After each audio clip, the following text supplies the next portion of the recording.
Every year, Gallup puts out a State of the Global Workplace report. In it, they track the most recent employee data and workplace trends. In their 2022 report, they asked 68,000 people in over 140 different countries about their lives and careers. Their data showed only 21% of global employees are engaged at work.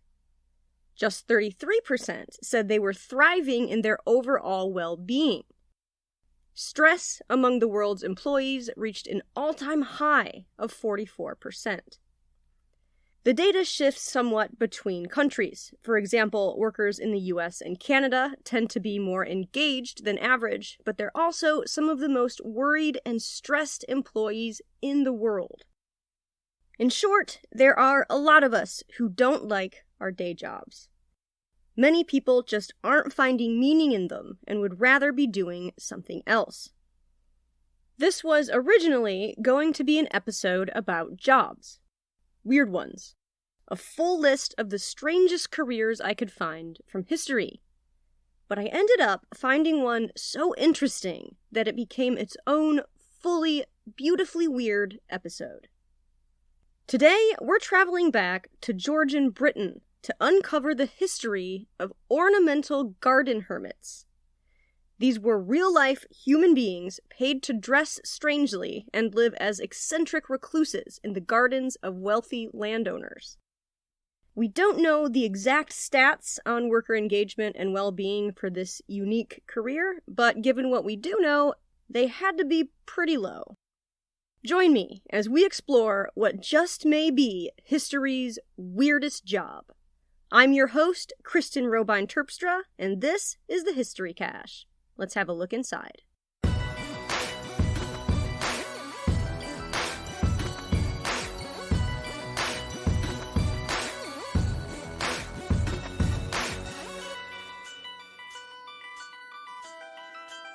If you walked through a sizable, well-tended English garden today, you might stumble upon all sorts of lovely things.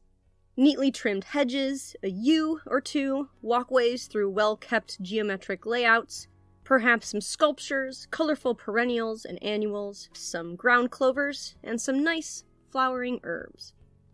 Rewind to 18th century England, and you could add a full-grown live-in hermit to that list. It became quite fashionable for wealthy landowners to hire someone, dress them up however they thought an ancient Druid may have looked, and pay them to live on their estate as a hermit. That was a legitimate job in the 1700s in England. A little bit in Scotland and Ireland too, according to Atlas Obscura, but this fad was mainly a Georgian English phenomenon. These hermits, which from the sources I found always seemed to be male, would live in a shack, a small cottage or hermitage, built by the wealthy noble wanting to show them off, or even sometimes a cave, if there was one on the property. But why, you may be wondering? Well, according to Gordon Campbell, a professor of Renaissance Studies at the University of Leicester, who published a book called The Hermit in the Garden, From Imperial Rome to Ornamental Gnome. This strange, short-lived tradition may have been inspired because of a hermitage that belonged to the Roman Emperor Hadrian. Hadrian was in power from 117 to 138 CE.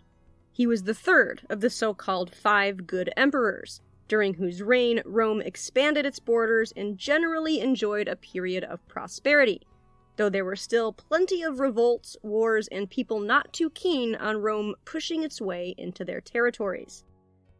Hence the famous Hadrian's Wall, a 73-mile fortification built of stone that can still be seen in the northern English countryside.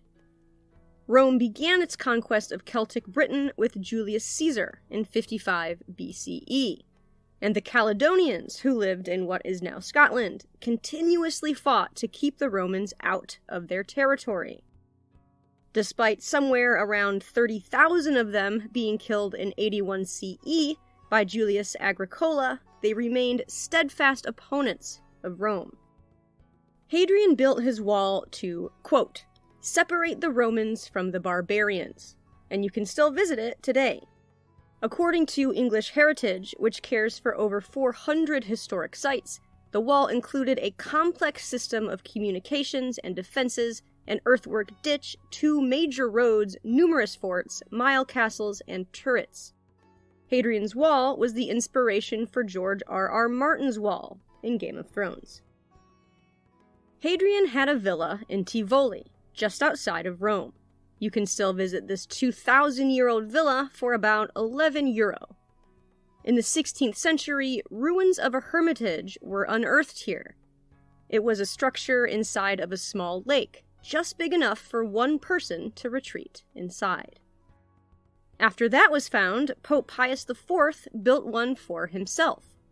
Religious devotees isolating themselves inside of small structures was not a new phenomenon. People had already been doing that for centuries, and not just in England. But the discovery of Hadrian's hermitage may have rekindled their popularity with elites, which led to the eventual fad of hiring your very own garden hermit. Gradually, hermitages went from religious and introspective spaces to fashionable ones. It isn't exactly clear which wealthy landowner started the trend of populating their hermitage with an actual hermit for novelty, but in the early 1700s, having one was all the rage. According to Mental Floss, finding a hermit could be difficult.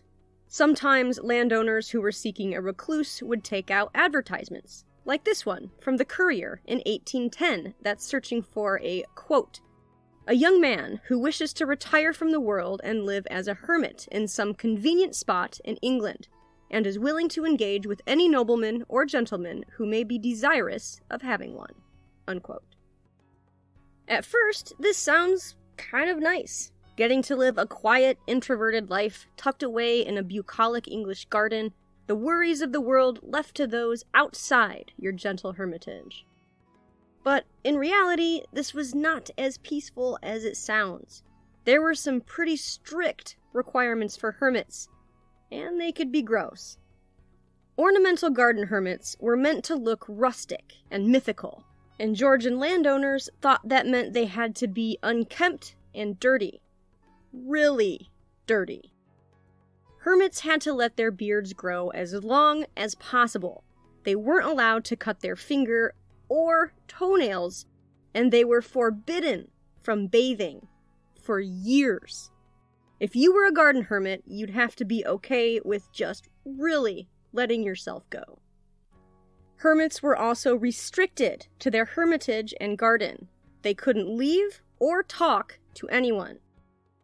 There was an ad for a hermit run in 1797, and it read, quote, "The hermit is never to leave the place or hold conversation with anyone for 7 years, during which he is neither to wash himself or cleanse himself in any way whatever, but is to let his hair and nails, both on hands and feet, grow as long as nature will permit them," unquote.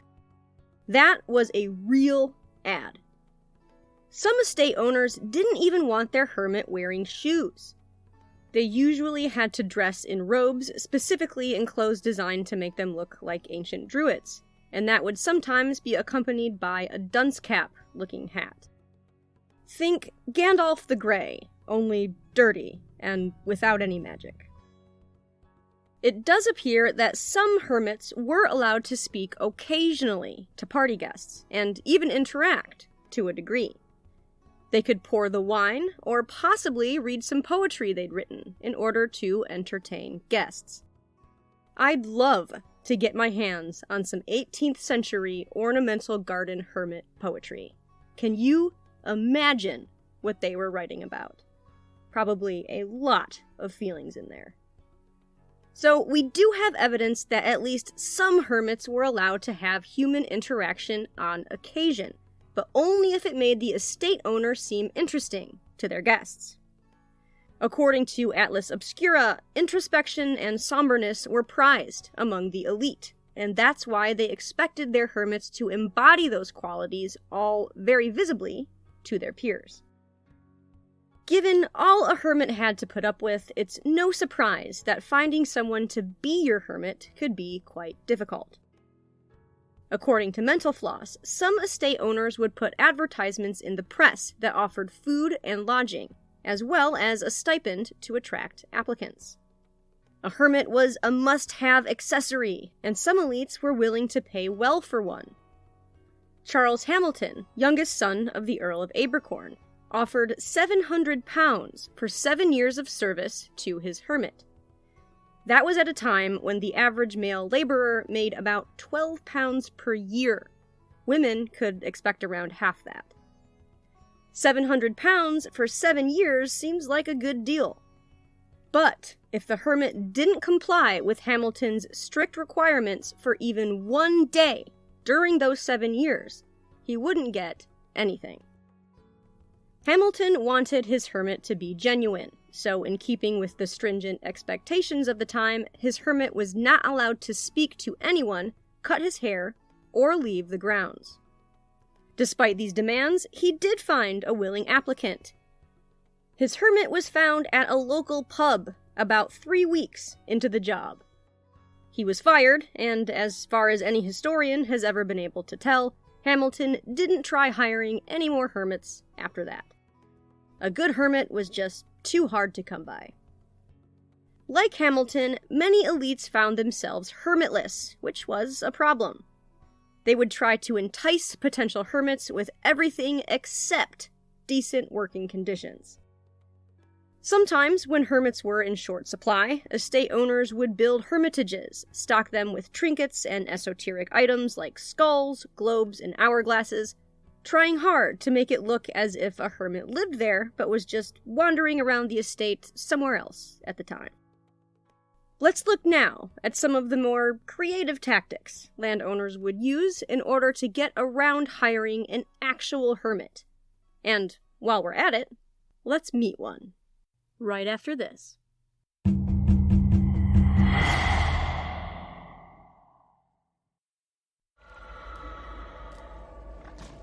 What would you do if you received an emergency alert that said, simply, "Don't look at the moon"? What if you looked out your window and saw everyone on the street staring up into the night sky, transfixed? Would you panic? Would you look at the moon? From the mind of the brilliant up-and-coming director Lauren Anthony, Wait Till Dawn is a cosmic horror film about the journey of 6 friends forced to fight their way through one catastrophic night as they come face to face with an ancient, unknowable, and all-consuming force that shreds their minds and takes over their bodies, one by one. Help NYC-based indie film production company Human Pincushion Productions bring this terrifying story to life.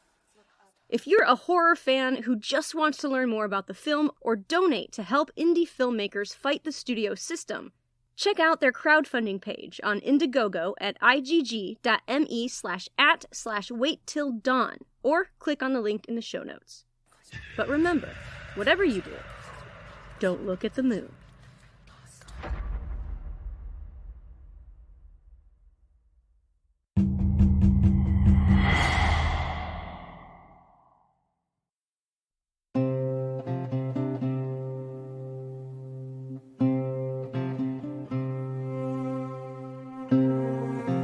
Some garden owners would place a dummy inside their hermitage to give the impression that someone was inside. According to Mental Floss, others would stock their gardens with a life-sized mechanical automation of a hermit. When I first read that, I wasn't sure if it was true. I thought the 1700s were a bit early for mechanized human-sized automations. Then I found a story that proved my assumption wrong.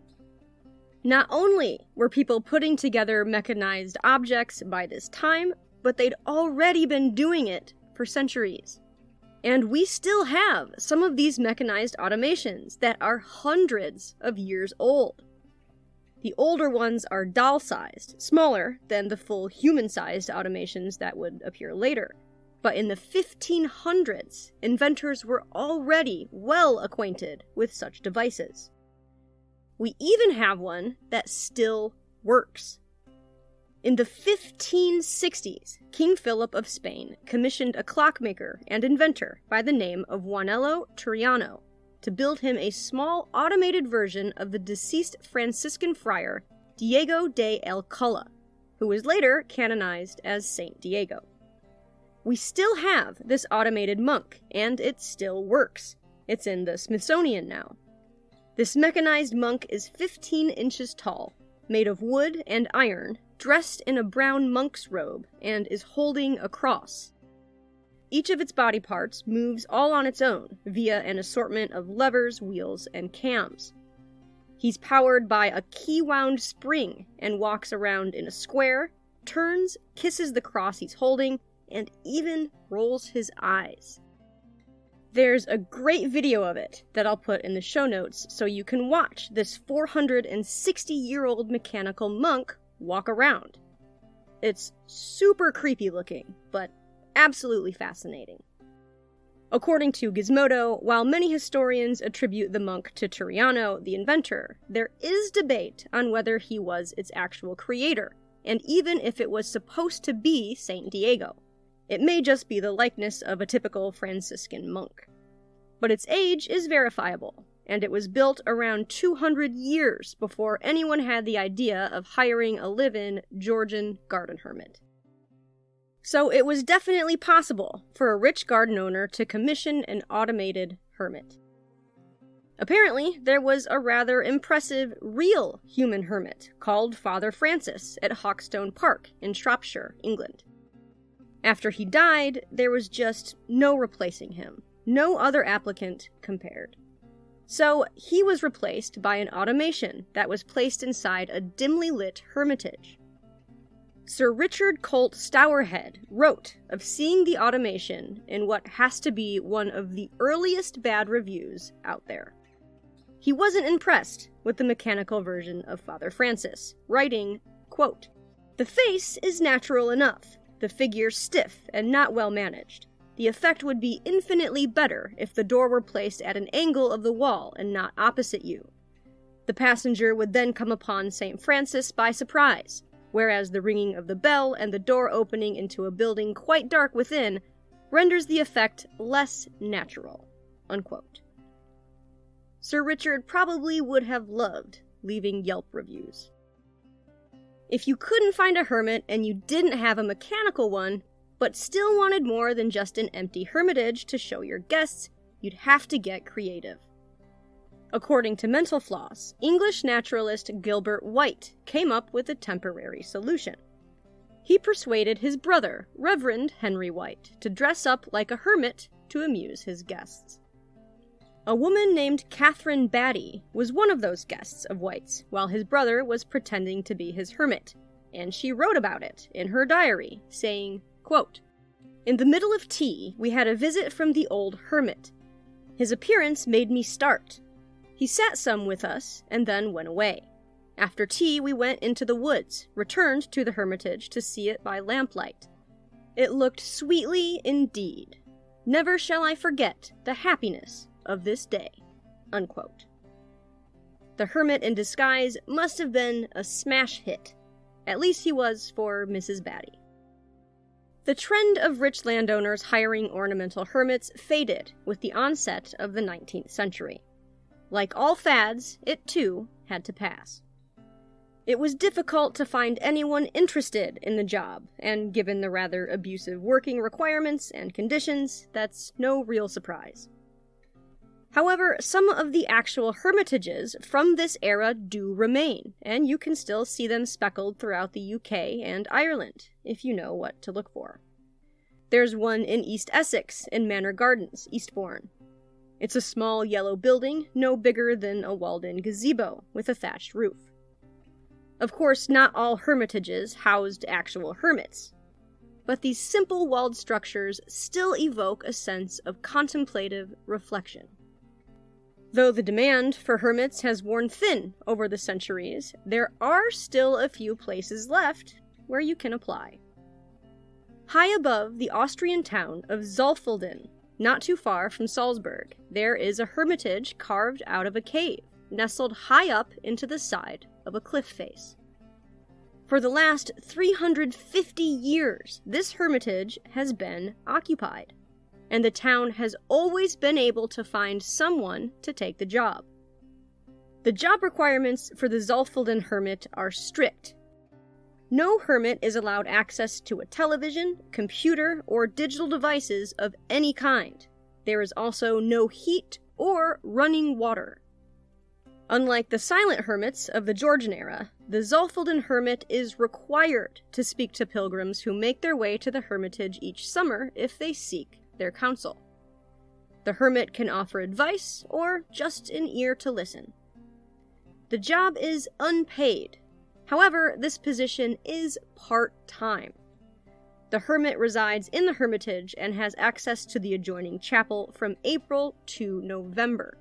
The cliffside is just not inhabitable in the winter months.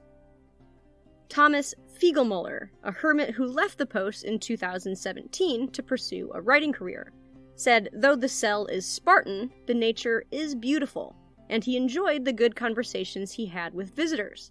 However, he did receive criticism from a few tourists for not having a cowl, the hooded robe you'd see on a monk, or a beard. It still seems that some people think a hermit should look a certain way. Although Thomas is right about the nature, the view is mind-blowingly spectacular. You wouldn't think this unpaid post with such restrictions would have many applicants. But it is a competitive and prestigious job, especially since this is one of the last occupied hermitages in Central Europe. According to an article from the Smithsonian, competition for this job can get heated. In 1970, the hermit in residence was quite shaken when someone fired a shotgun into the door of the hermitage.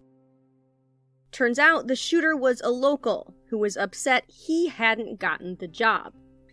The occupying hermit was not injured, but did decide then the job wasn't for him. Fast forward to 2017, the town of Saalfelden was searching for a new hermit. At least 50 people applied for the job that year. This time, the town chose a guy with a beard. The job went to the then 58-year-old Belgian man Stan van Utrecht. He said he'd long dreamed of becoming a hermit, but the opportunity had never presented itself. Stan said he liked the idea of combining peace in the mornings and evenings with the company of visitors during the day. He was a trained survey technician when he applied, and Catholic deacon, who had experience working with the homeless, prisoners, drug addicts, and psychiatric patients. Perhaps it was his background in counseling others that put his application at the top of the list, though the beard probably didn't hurt. He accepted the job and began in 2017.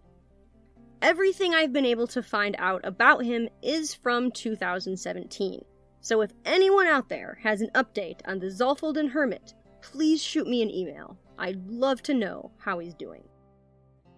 So there are still hermits out there, just not the strictly ornamental garden variety. And I get the allure of wanting to separate oneself from the what feels like chaos of our daily lives to live in a quiet reflection that you'd hope would blossom into a feeling of being at peace with yourself.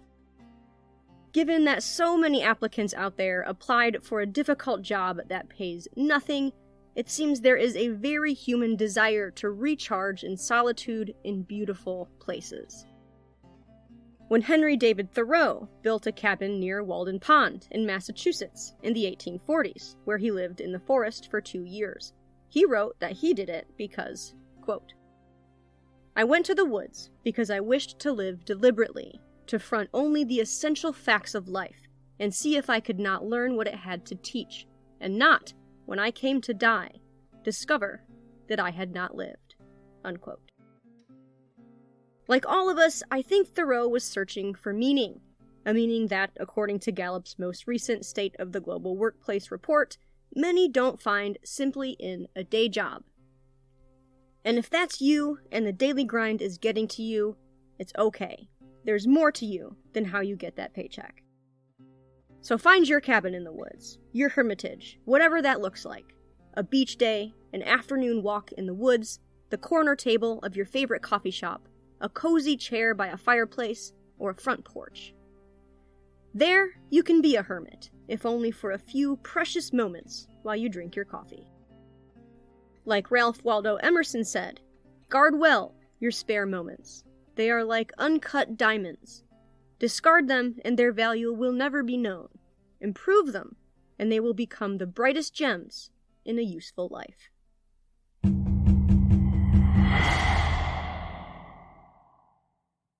Quick update before I bid you farewell today. First, as always, thank you for choosing to listen to this podcast out of the ocean of podcasts out there. I know every podcaster says thank you, but I genuinely mean it in a way that makes me want to run really fast up a mountain when I think too much about it. Secondly, this podcast is about to be 3 years old. The History Cache podiversary is August 30th. I have not missed a single episode or taken even one break during that 3-year span. And that's because this podcast is what gives me meaning. I love it, and my life is so enriched learning these histories and sharing these stories with you. But I've also got a huge list of things I haven't had time to take care of between having this podcast and keeping my day job. So the next 2 episodes will be uploaded from the History Cache.